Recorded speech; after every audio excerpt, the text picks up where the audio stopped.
I had started my career with the Albuquerque Police Department on March 9th of 1982. It had been 31 years in law enforcement. I'd been gone for a year, obviously, in Scottsdale. So 30 years in law enforcement, which is a milestone in my career. I mean, it's an important day. Not many people work 30 years in law enforcement. I had talked with the CAO back in January, had started looking at my options at late last year, knowing that I was coming up on a big anniversary date. I've got a daughter getting married this summer. I've got a son being deployed in the military this summer. My dad is by himself. I lost my mom about a year and a half ago.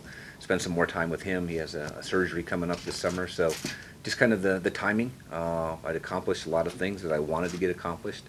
When I took the job 8 years ago, put together a list of things that I wanted to get done. Been able to get almost all of those put in place. And the Real-Time Crime Center was one of the big things that had developed over the course of the past 8 years. With that opening, felt like it's a good time.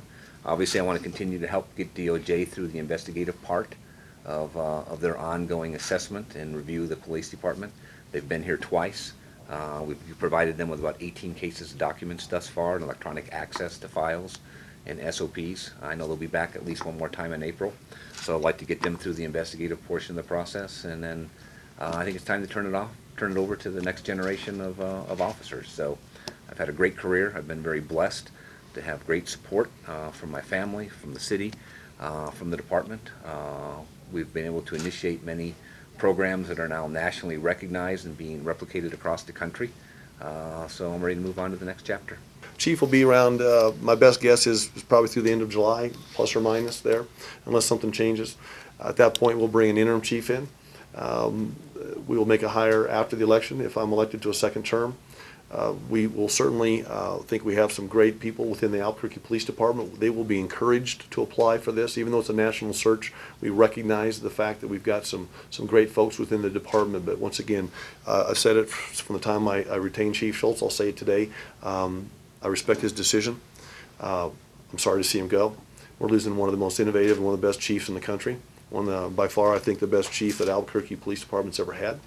And there's some big shoes to fill, and I want to make sure that we fill them correctly and that we look at all of our options for the citizens and for the people that work for the Albuquerque Police Department. Chief, regarding your staying through the DOJ investigation, both of the mayor's opponents in the mayoral race have suggested that that appears to be you trying to control the information that's being sent on the investigation. Can you comment on that or respond to that? I think what's important for people to realize is, candidates for mayor can say what they want. If they want to have a conspiracy theory, that they're going to do what they're going to do. But the fact is, we're talking about the Department of Justice, the Federal Department of Justice. They've got professionals that are coming in from outside of Albuquerque. They're going to run their investigation. We're not going to tell them how to run their investigation. I've asked my staff and chief on a consistent basis, how's the process working? Is it professional? Is it efficient? Are we moving forward? Are we being collaborative? The answer I get is yes, and I've heard nothing to the contrary from the DOJ. So for someone to the outside to say that the DOJ is going to somehow get snookered, I think that you may want to ask the DOJ if they have that concern, and if they do, we'll address that at that point in time.